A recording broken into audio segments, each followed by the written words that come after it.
Okay, welcome back to playthrough of Fort Stevens with Rebels in the White House, version of Great Campaigns of the American Civil War. I'm bringing you back with a wrap-up of the second turn of Fort Stevens, which was July the 12th, 1864. Now, with this particular scenario, if you remember from the last time, we had Early had attacked Fort Stevens here and destroyed it and was in pretty decent position, but he was all fatigued out for the turn. And that caused some problems to allow Wright and Getty to move up and the Union to position themselves in a nice blocking position over here. Now in this turn, I played this out several different ways, and that's why I'm just coming back with you with a summary of this rather than a full playthrough. Our full replay of the log, I should say, because most of the ways that I tried to play this out did not work well for Early at all. He's pretty much in a trap position over here. The best thing that I found that could be done was him going over here, pushing out Lowell, who was sitting on the Stone Tavern hex right here.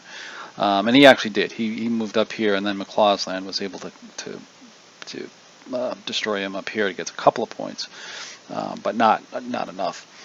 The bigger issue was Breckinridge over here. He and Gordon and Eccles tried to come over here and attack Fort Elliptic over here, and failed with two attacks. Eccles and Gordon individually failed to attack over here and defeat this fort before Russell could actually get his reinforcements on the board and moving up in that general area.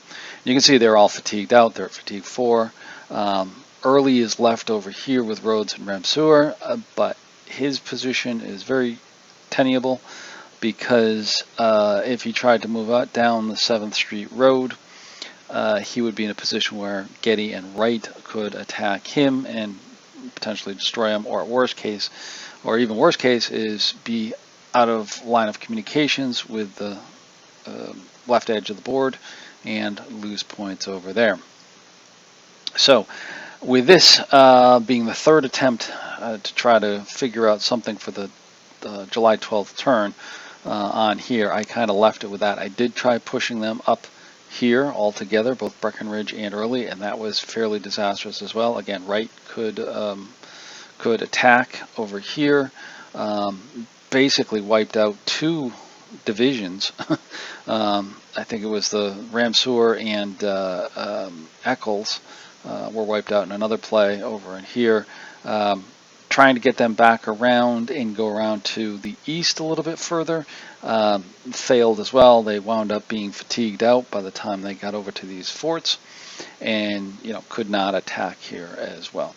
So this is a very tough scenario for the Confederates. They've got to get a little bit of luck to get their extended march rolls and be able to get in and attack forts quickly, and then I think get the cavalry in behind it to actually take the hexes of Washington, D.C. before it retreats back out to the north and heads back into Maryland.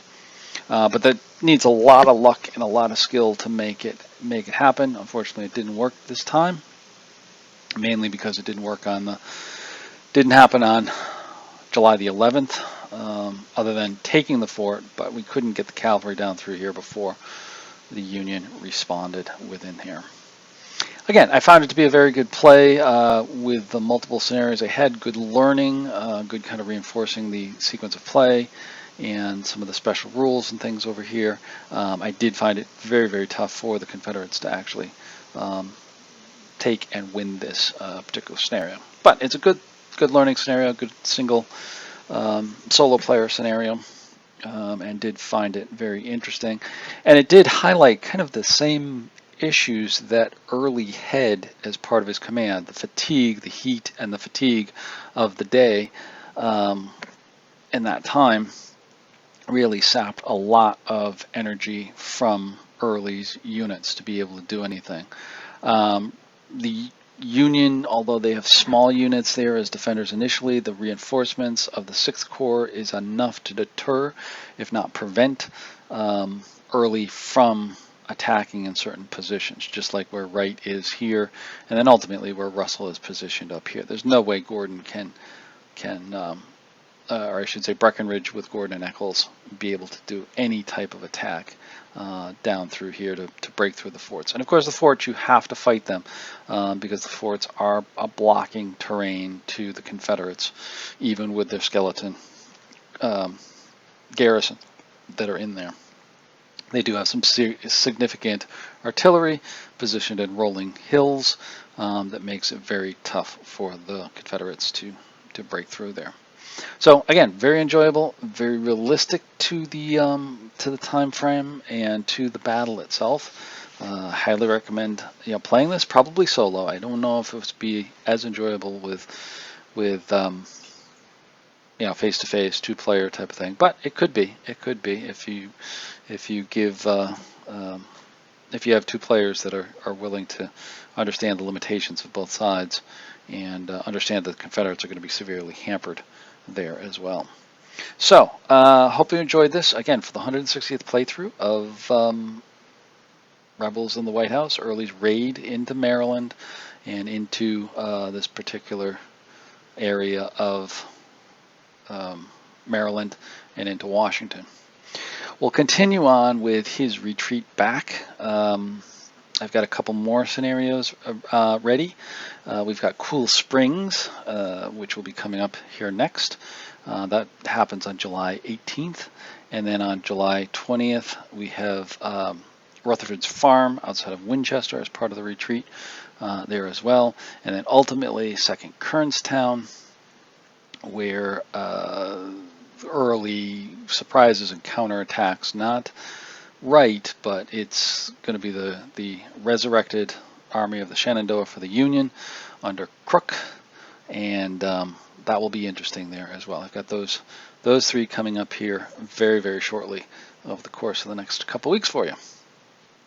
So with that, I will leave it there, and hopefully you enjoyed this. Please like the video. Please continue to watch, and we'll be on to the next series for the 1864 battles of the Shenandoah.